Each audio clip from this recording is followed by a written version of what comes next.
Hello, YouTube fam. Get ready for another captivating episode of Sorry What.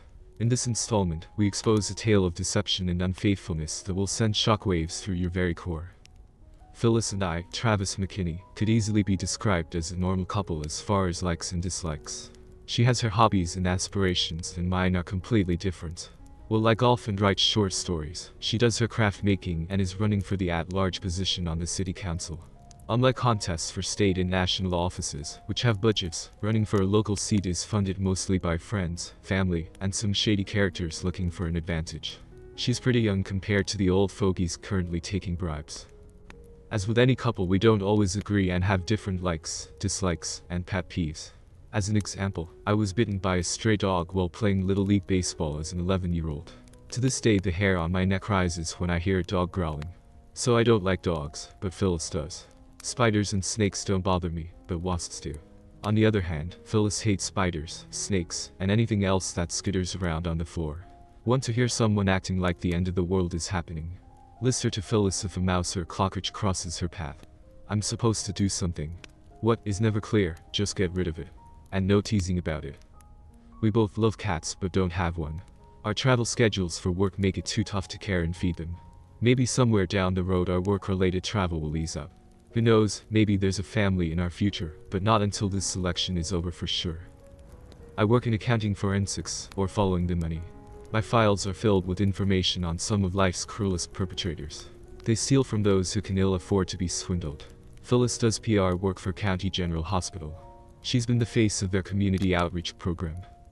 Since we aren't tied down, we've been known to take trips to warm places with beaches. We tend to stay at all-inclusive resorts that include an open bar. They make that part of it work by giving you pathetic service.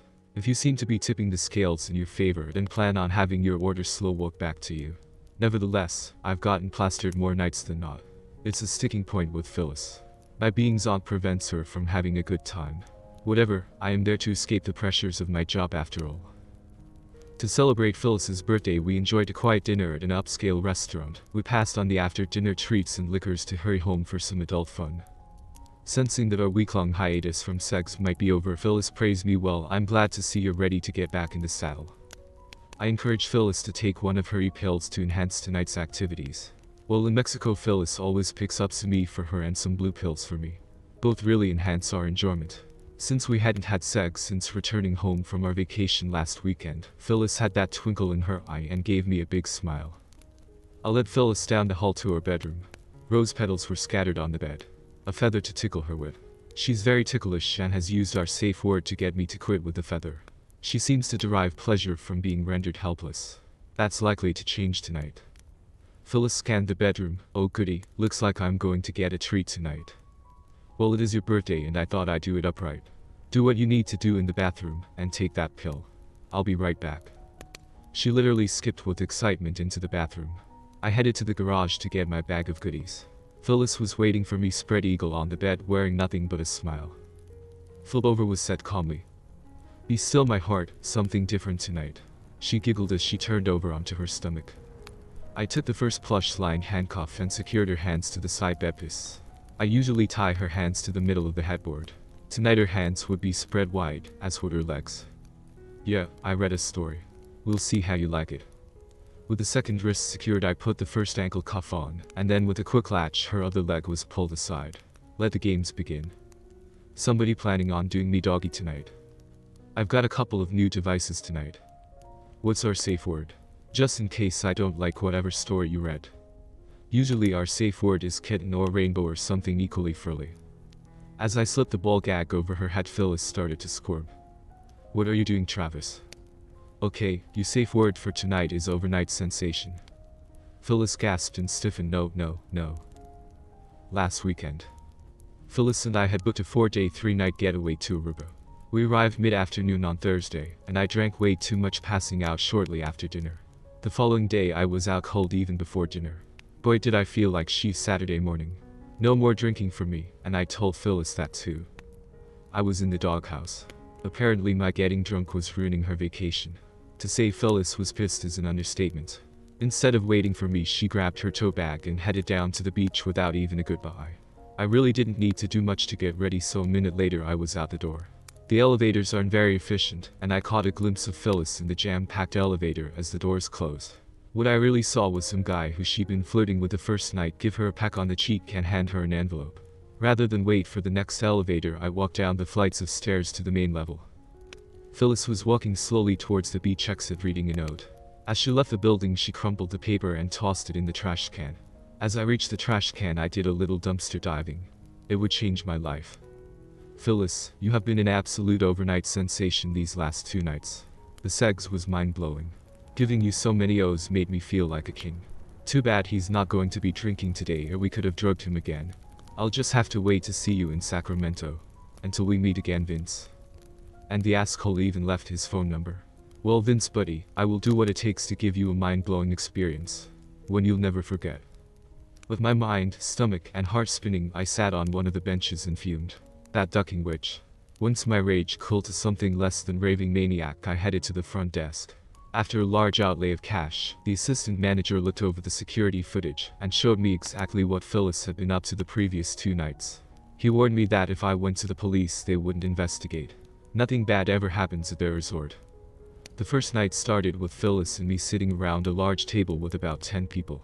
I was downing the drinks and paying a little too much attention to one of the unaccompanied ladies. Phyllis was not pleased and began paying attention to the guy by her side, Vince I assume. I was clearly drunk when Vince whispered something into her ear. She took my drink and handed it to him. A minute later, Phyllis was encouraging me to drink up.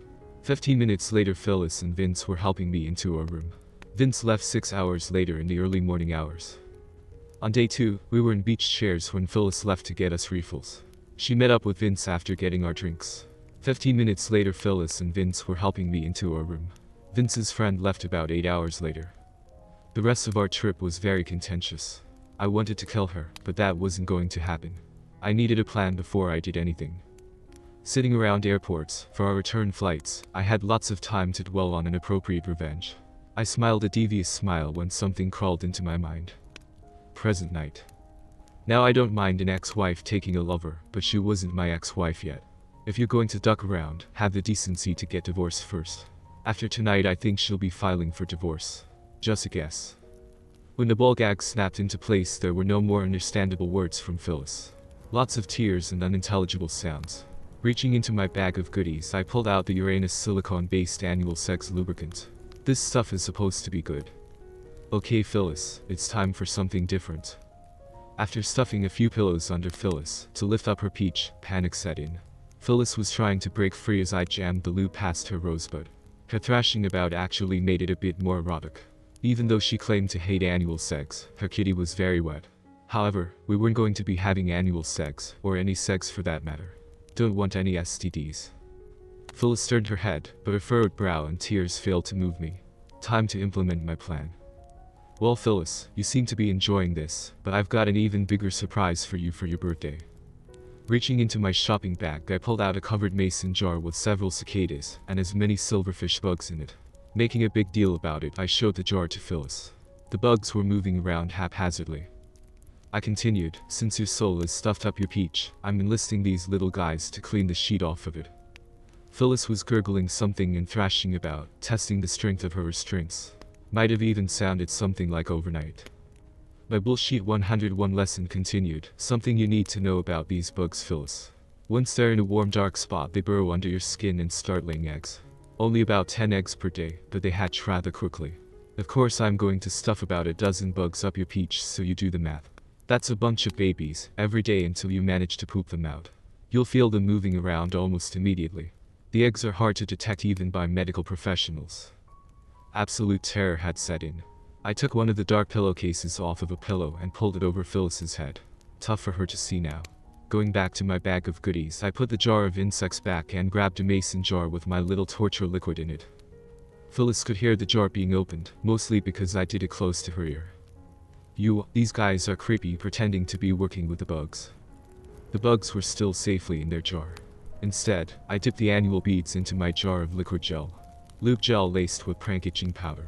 Some vague warning on the itching powder container about avoiding contact with just about every part of your body. Don't have the time nor the desire to read it. Wait, let's sing. Happy birthday to you, happy birthday dear slut wife, happy birthday to you. Here's your first present as I plunged the annual bead into Phyllis's peach. Giddy up as she was jerking around just like a bucking bronco. With every imaginary bug I'd give it you were yuck. One time I was just plain mean. Oops, one trying to escape. Back in you go buddy. Plunge after plunge of the annual beads into her peach as I pretended to stuff a dozen bugs in. Each plunge had another dose of itching powder lace gel.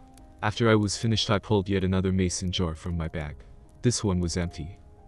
All done as I removed the pillow cover from Phyllis's head and displayed the empty mason jar. She was trying her best to break free. If this wasn't mean enough I grabbed the feather and ran it up and down her feet and underarms for a few minutes. I should be filming this. Phyllis was doing a fantastic job of squeezing her peach cheeks together. A little feather action on her rosebud and I think I just pushed her over the top. I've never seen such a hate-filled tear-stained look in my life. Oh well. You just never know how your spouse is going to react when they find out you've been cheating. I'm going to go grab a beer. Back in a bit. In fact I did grab a beer, then took the jar of bugs outside and released them back into the wild. I'd gotten a little of the itching power on my hand, and I've got to say that crap works. Even after some serious scrubbing I was still itching my hand. Hand lotion seemed to help, if only just a bit. After about 30 minutes I figured that Phyllis was about to go insane. The next part of my plan was likely going to get me battered and bruised. What the hell, I did another bout of using the feather. Protecting myself I slowly released the restraining straps from Phyllis's ankles. Then, kneeling on her right hand I released that strap but didn't release her hand. Reaching over I released her left hand, and then I leapt from the bed. Phyllis ripped the ball gag off as her other hand started poking away at her asshole. You miserable piece of shit. I'm going to kill you. As she beat me with the ball gag. For about a minute I let her bite, kick, scratch, and flail on me. I deflected her attempts to damage my balls. Her itchy butt needed some attention, so she paused to scratch away. With both of her hands busy trying to get imaginary bugs out of her peach, I bear hugged her and began the journey towards the front door. She was kicking my shins and gouging me with her nails.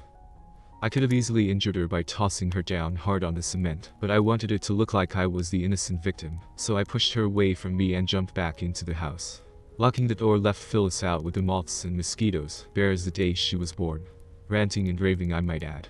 Quite loudly too. All captured on my phone, including her death threats. Time to call for help. 911. What's your emergency? My wife took some kind of pill, and now she's threatening to kill me. I'm bleeding a little, but I was able to push her out of the house. She's talking crazy about bugs and babies and how I'm responsible. Please send over the paramedics because she's completely lost it. After confirming my address I was told that officers and paramedics were responding. Looking out the window I saw Phyllis scooting along the grass, kind of like a dog does when its butt itches. She was still screaming profanities and making no bones about how I was going to die. She was scratching her arms and legs now too. Several of our neighbors were enjoying the show. The red and blue lights bounced off of the houses in the neighborhood, drawing out the deaf neighbors. All were getting a good look at Phyllis in all her glory. When she wouldn't stay still, as ordered by the officers, they tasered her. Once immobilized, they slapped the cuffs on. Of course that prevented Phyllis from scratching her itch. The paramedics were told not to sedate her, as they didn't know what kind of hallucinogenic Phyllis had taken. Strapped to a gurney, with her hands and feet restrained, Phyllis was telling them all about her ordeal. My husband tied me up and stuffed bugs up my peach, and they're having babies. They're crawling around. I can feel them. Get them out. I'm going to kill him. The responders just rolled their eyes as they'd probably seen nutcases worse than this. Off went Phyllis with the paramedics headed for County General Hospital. As part of giving my statement the cops took pictures of my injuries. I told them of a night of sexual activity, and how Phyllis had taken ecstasy to enhance her arousal. Then she started talking crazy shit and got violent. Told them she buys the pills in Mexico. Hook, line, and sinker. They left me to tend to my own injuries. Said they were required to arrest her for domestic violence. Withholding my consent makes no difference. Woohoo, an added bonus. Add to that, she was also being charged with resisting arrest. Toss and possession of a controlled substance and smuggling it into the county. Those last two are felonies. I had no idea. She'd been breaking the law for several years now. Wearing far more bandages than were called for, I drove down to County General to play the part of a curious and supportive husband. My hands still itched as I disposed of the goodie bag of mason jars, annual beads, and itching powder in the trash container by the hospital entrance. Emergency rooms being what they are, they don't bend over backwards for a drug overdose nutcase. She was far down the triage tree. They'd drawn some blood trying to identify the drugs involved. She was still restrained. Whatever they'd administered in the IV had calmed her down. Well, at least until she saw me. Yeah, that earned her a bigger dose of chill out. When they wheeled her out, I was told they were going to do a CT scan to prove once and for all that she was not infested with bugs. I acted concerned. It was probably close to midnight before the attending physician gave me an update. Mr. McKinney, as best we can tell, your wife took ecstasy. We've never really seen a reaction like this. When the enema produced no foreign objects, we did a CT scan which showed absolutely nothing unexpected in her colon or rectum. She scratched herself pretty severely back there. Every time we release a hand, she immediately starts scratching herself again, so we still have her restrained. Even after showing her the results, she's convinced that she can still feel bugs crawling around and having babies. We'll be keeping her overnight for observation. She's presently sedated, and hopefully when the drug wears off she'll be back to normal. Is she still threatening to kill me? As you might expect, that is more than a little bothersome for me. Yes, we've made notes in her charts. Like I said, we've never seen a reaction to ecstasy like this. I'm sorry. I shrugged my shoulders, went back into her room, and kissed her sleeping forehead. All for show. Cheating which? Normally city council candidates don't get much press coverage, but they did take a shine to this ongoing circus. Somebody must have called that anonymous tip line before going to the hospital. City council candidate charged with domestic violence and resisting arrest. Possible illegal drug overdose involved. Held overnight for psychiatric evaluation. With the evidence from the paramedics, the hospital, and my video, it was a slam dunk to get a restraining order keeping Phyllis 500 feet away from me. I held off on filing for divorce, waiting to see how things played out. Wild guess is that she'll start the proceedings. Phyllis's parents visited her the next morning, and the ranting, raving, and death threats hadn't abated. I told them about the restraining order and her arrest. They understood and said she was still handcuffed to her bed. Normally overdose victims would be released the next day, but with Phyllis's wild story about bugs and babies, and constantly wanting to scratch her itch, they kept her 2 more nights. Guess it took that long for the itching mixture to be pooped away. Phyllis appeared before a judge. Bail was set high due to the drug smuggling charges. But she was bailed out by her parents. To nobody's surprise, I was served with divorce papers the following day. Of course, the press didn't have anything better to do, so they tried to get a statement out of me. Naturally, I wore way too many bandages.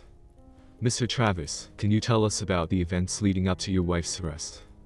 Well, Phyllis enjoys a little bondage, and after we had annual sex, I started tickling her with a feather. Out of nowhere, she turned into a raving maniac. Once I released her, she went wild, biting and hitting me. I asked them not to charge her with domestic violence, but apparently that's not up to me. No more questions. Too much information. Got to love stories with dirty laundry. Phyllis showed up with the sheriff to gather some of her belongings. My attorney was only allowing her to take her clothing, as everything else was subject to an asset split agreement in the divorce. I could tell that Phyllis wanted to say and do things to me, bad things, but with the sheriff watching her every move, all she could do was give me a very evil eye. I pretended to scratch my butt, which made her almost lose it. Epilogue. Phyllis lost the election. The press hounded her about her sex life and mental breakdown. I imagine she's got the shark circling again. A woman who loves bondage and annual sex would certainly be worth the chase. She was moved to a desk job at the hospital. They no longer wanted her face to be associated with the hospital, but couldn't fire her. With the likelihood of Phyllis planning to give me a mind-blowing experience, I took a job overseas as quickly as I could find one. No reason to tempt the revenge gods. It also shielded me from questioning when a man named Vince from Sacramento had his bank and investment accounts emptied. Over $250,000, the story said. Thanks for the phone number, Vince. Those scam artists are willing to work freelance. I did send him a greeting card, high price to pay for an overnight sensation in Aruba. After a mental evaluation found Phyllis fit to stand trial, she pled no contest to the domestic violence charge. They dropped the resisting arrest charge. She plea bargained down the drug smuggling charges, but she was now a convicted felon. Not knowing you're breaking the law must have played a part in that deal. 60 days behind bars and lots of community service. The only thing Phyllis wanted to know, in our Zoom mandatory divorce final meeting, was someday you'll have to tell me how you did it. Really? You aren't even sorry for trashing our marriage. I'm glad to be rid of you. Duck, you asshole. Tell me about the bugs. There were no bugs. All I did was tickle you. You'll have to tell me why you did it. Just get a divorce instead of trashing your wedding vows. There were bugs. Just tell me. Please. And that's how our marriage ended. I have no plans to move back to the States. If you'd have seen the look in Phyllis's eyes, you'd agree with me completely. I think she's got a bug up her peach. I'm dating again with little interest in a long-term relationship. Commitments seem to have bugs that need to be worked out. Alright, I'll quit with the bug references. I do wonder, when Phyllis's butt itches, whether she thinks the babies are hatching. Thank you for watching. Don't forget to hit the subscribe button and turn on notifications so you never miss a video.